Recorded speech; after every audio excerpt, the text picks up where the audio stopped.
The Dallas Mavericks traded for Kyrie Irving at a time when the NBA's perception of him was arguably at its lowest point. Prior to the Mavs trading for him, Kyrie had only played 103 total games during the 3 seasons prior, as he missed time on the court due to various reasons, ranging from injuries to violation of league policies. Which is why when the Mavs landed him, there were a lot of questions about Irving's actions, availability, as well as his potential on-court fit with Luka Doncic himself. And as if to confirm all those pre-existing doubts, the first 2-month stretch following that trade saw the Dallas Mavericks losing a ton of games. Eventually, the Mavs fell out of the play-in tournament entirely and landed 11th in the Western Conference, which naturally made Kyrie an easy scapegoat for the team's shortcomings. But despite the demoralizing first few months that Kyrie had in Dallas, the front office understood that he had little to do with the team's end-of-season collapse, and they were right.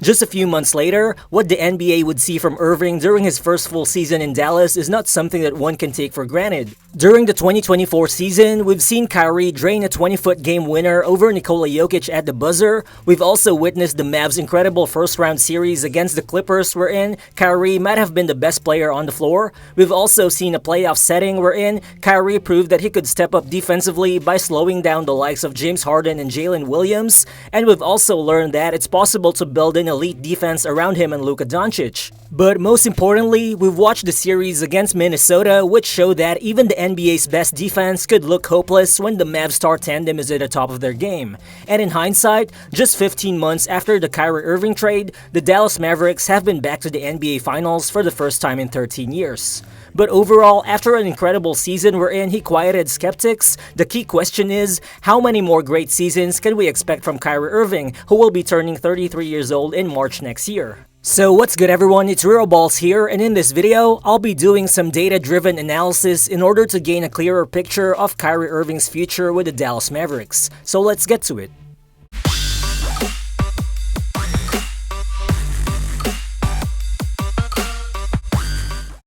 At this point, what's for sure is that calling Kyrie Irving a sidekick would be disrespectful to a player of his caliber. Kyrie is a star who in fact was the most efficient, high-scoring second option in the entire NBA last season, depending on how you view the Kevin Durant and Devin Booker tandem in Phoenix, who both averaged 27.1 points per game last season.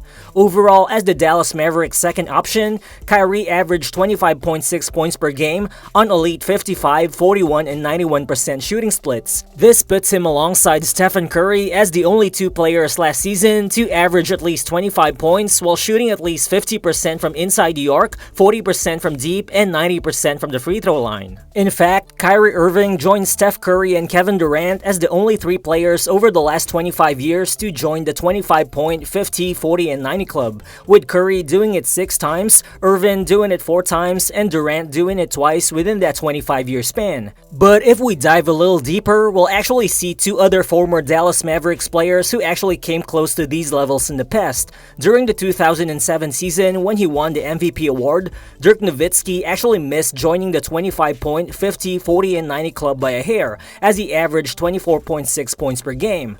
While the other Mavs player is Steve Nash, who was obviously more of a playmaker than a scorer, but has still had 4 NBA seasons where he averaged at least 15 points and 10 assists per game on 50, 40, and 90% shooting efficiency. But why are we looking at this 50, 40, and 90% club players in the first place?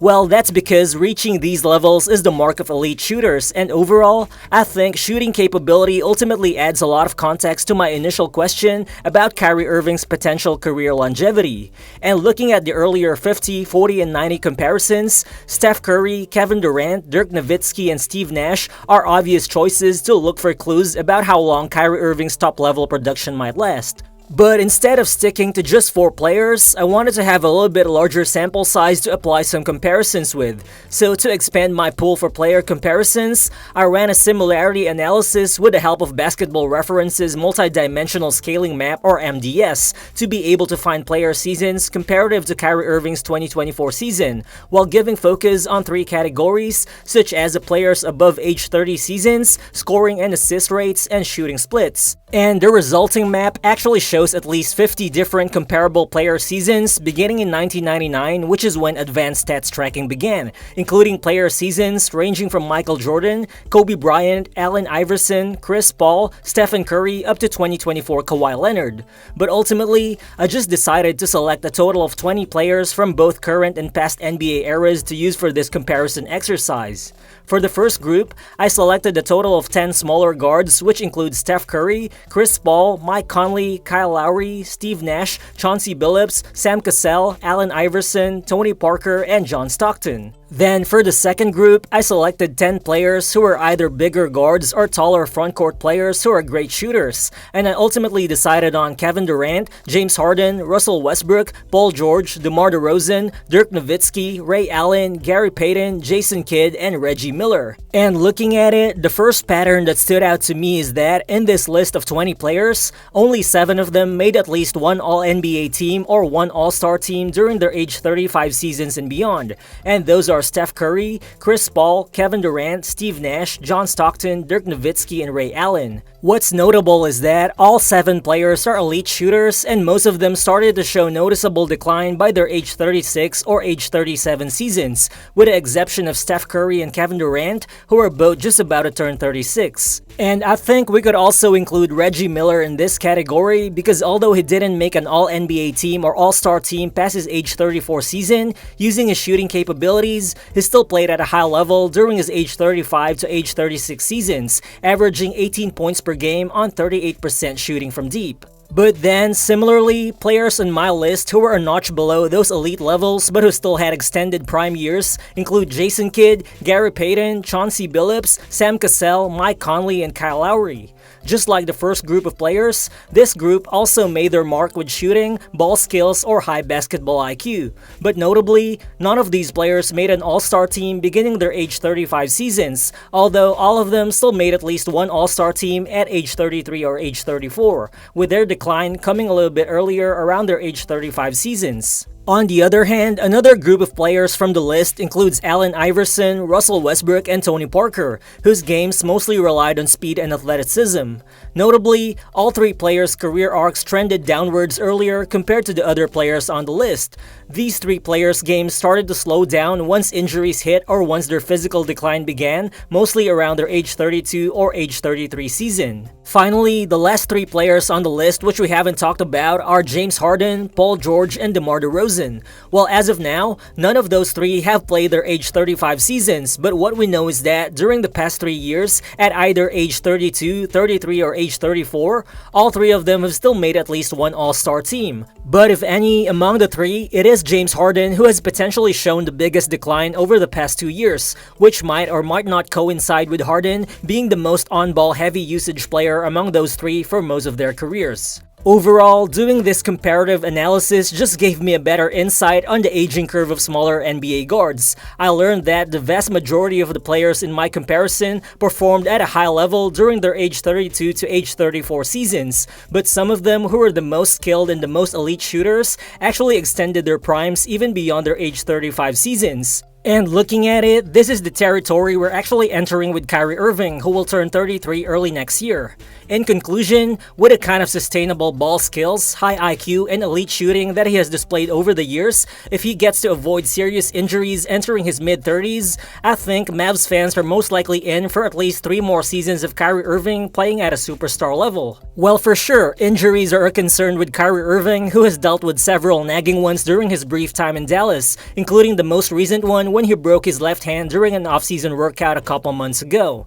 Also, Kyrie hasn't played more than 60 games in a season over the past 7 years, and honestly, I think there shouldn't be an expectation for him to do so in the near future. But the good thing is, with last season's trade deadline additions as well as the summer acquisitions of Klay Thompson, Naji Marshall, and Quentin Grimes, the Mavs are now much better equipped to handle a potential absence from Kyrie for about 20 to 30 games than they were in the first part of last season, when Luka Doncic had to carry an excessive load and able to keep the Mavs record above 500. But most importantly, Kyrie actually thrived in an offense centered around Luka Doncic, which is a setup that allowed him to pace himself during games, where he played more off the ball while converting on the looks that Luka Doncic created.